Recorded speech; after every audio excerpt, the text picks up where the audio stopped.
All India youth federation का 3 दिवसीय बिहार राज्य सम्मेलन धूमधाम से संपन्न।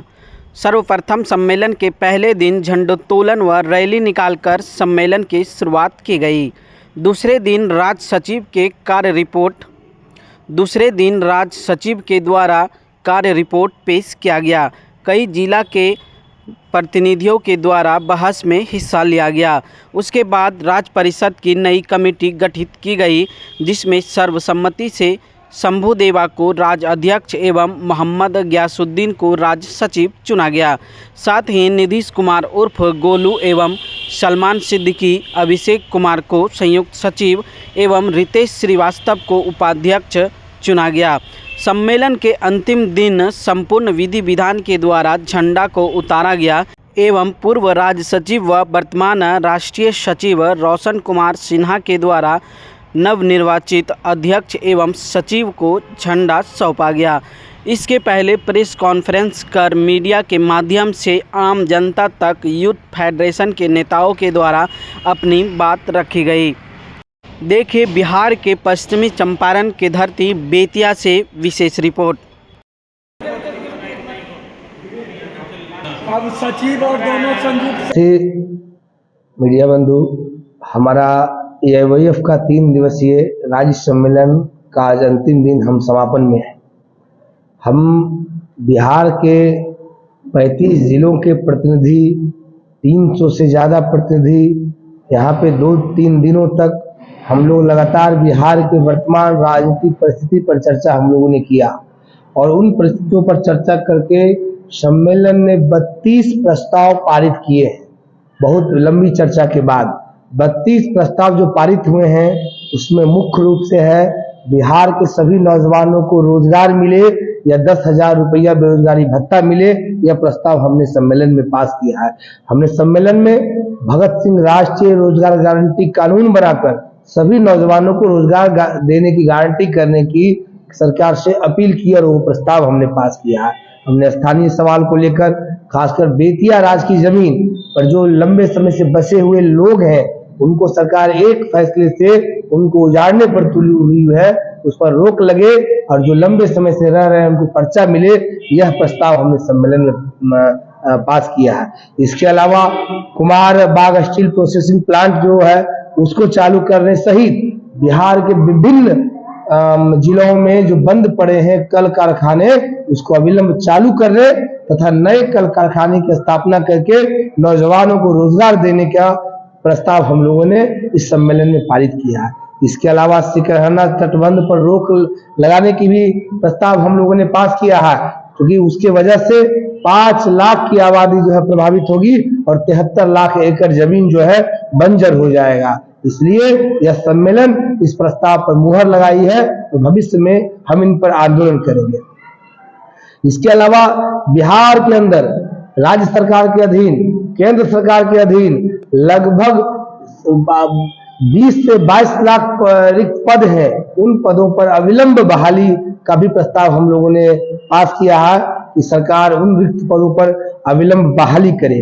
बिहार चूंकि कृषि प्रधान देश है, राज्य है और यहाँ की मुख्य आबादी कृषि पर निर्भर है, इसलिए इस सम्मेलन में हमने बिहार के अंदर कृषि आधारित उद्योग लगाने का भी प्रस्ताव हम लोगों ने पास किया है। युवा आयोग का गठन, युवा बैंक की स्थापना करके जो नौजवान रोजगार करना चाहता है उसके बेहतर भविष्य के लिए उसको बिना ब्याज के बैंक से रुपया मुहैया कराने का प्रस्ताव हम लोगों ने इस सम्मेलन में हमने पारित किया। इस तरह से लगभग 32 प्रस्ताव इस सम्मेलन ने पारित किए हैं। इन 32 प्रस्तावों को लेकर हम बिहार के नौजवानों को एकजुट करेंगे। बिहार के नौजवानों को ये सरकार अगर ये 32 प्रस्तावों पर मुहर नहीं लगाती है, नौजवानों की आवाज को नहीं सुनती है, तो हम इन 32 प्रस्तावों को लेकर बिहार में यात्रा निकालने वाले हैं। इस सम्मेलन ने तय किया है कि हम 25 मई से 10 जून तक बिहार में नौजवान यात्रा निकालेंगे और इन सवालों को लेकर बिहार के नौजवानों को जगाएंगे और कहेंगे उठो, लड़ो, ये सरकार से अपने हक अधिकार की लड़ाई को तेज करो। इस नारे के साथ हम यह 32 प्रस्ताव इस सम्मेलन ने पारित किए। इसके अलावा सम्मेलन ने पिछले 3 साल के राजनीतिक रिपोर्ट, सांगठनिक रिपोर्ट और कार्य प्रतिवेदन पर लंबी बहस के बाद उसको पास किया और नए टास्क का निर्धारण किया और नई राज्य परिषद, राज्य कार्यकारिणी और राज्य के नए पदाधिकारियों का चयन भी इस सम्मेलन में किया है अगले 3 साल के लिए, अगले कार्यकाल के लिए। हम आपको बिहार के नौजवान संघ के नए पदाधिकारी जो चुने गए हैं सम्मेलन में, उनसे हम आपका परिचय कराना चाहते हैं। सबसे पहले अध्यक्ष के रूप में सम्मेलन ने चुना है साथी शंभू देवा। ये नए राज्य अध्यक्ष नौजवान संघ के साथी शंभू देवा चुने गए हैं और राज्य सचिव के पद पर साथी मोहम्मद गयासुद्दीन चुने गए हैं राज्य सचिव के पद पे। और इस तरह से हमारी 12 सदस्यीय प्राधिकारी का चुनाव हुआ है, जिसमें से उपाध्यक्ष के रूप में हरिशंकर प्रसाद सिंह, पवन कुमार, आनंद मोहन, रितेश श्रीवास्तव और आपके स्थानीय बेतिया के निवासी साथी तारिक अनवर, उनको भी उपाध्यक्ष का पद सम्मेलन ने दिया है, चुना है उनको भी। संयुक्त सचिव के रूप में नीतीश कुमार गोलू यहाँ बैठे हुए हैं, साथी सलमान सिद्दीकी यहाँ बैठे हुए हैं, साथी अभिषेक कुमार यहाँ बैठे हुए हैं, इसके अलावा संदीप मिश्रा राहुल ये चुने गए हैं, ये पदाधिकारी चुने गए। इसके अलावा 71 सदस्यीय राज्य परिषद का चुनाव हुआ है, राज्य कार्यकारिणी 23 सदस्यीय राज्य कार्यकारिणी का चुनाव हुआ है, राज्य परिषद की सदस्य साथी सपना यहाँ बैठी हुई है और सब साथी यहाँ मौजूद है। यही नए राज्य परिषद है। इन लोगों ने तय किया है कि आने वाले समय में बिहार के अंदर एक मजबूत नौजवान संगठन बनाएंगे और नौजवान संघ की सदस्यता जो है सदस्यता अभी 1,10,000 हमारा है, इसको 2 लाख सदस्यता जो है पिछले 3 माह में इस टारगेट को हम पूरा करेंगे। इन लोगों ने लक्ष्य निर्धारित किया। 17th National Conference of AIOIF is going to be held from 15th May to 18th 2025 at Tirupati, Andhra Pradesh.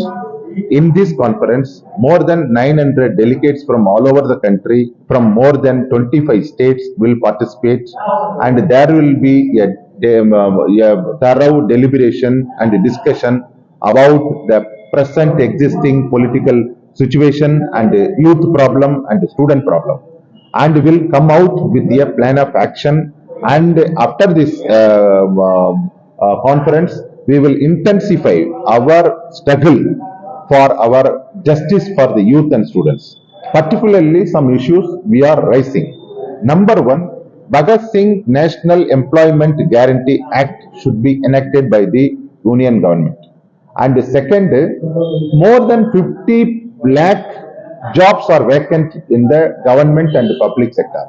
These jobs should be filled immediately. This is second.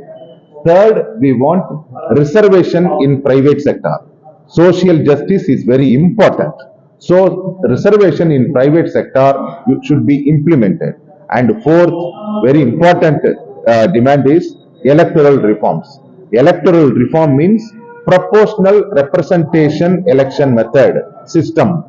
That is the more democratic electoral system.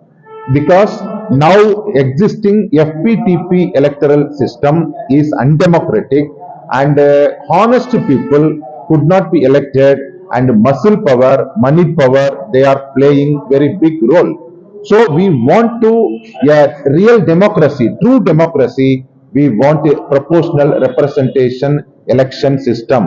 In this system, there more than 80 countries are followed. Now our country should shift for election reforms.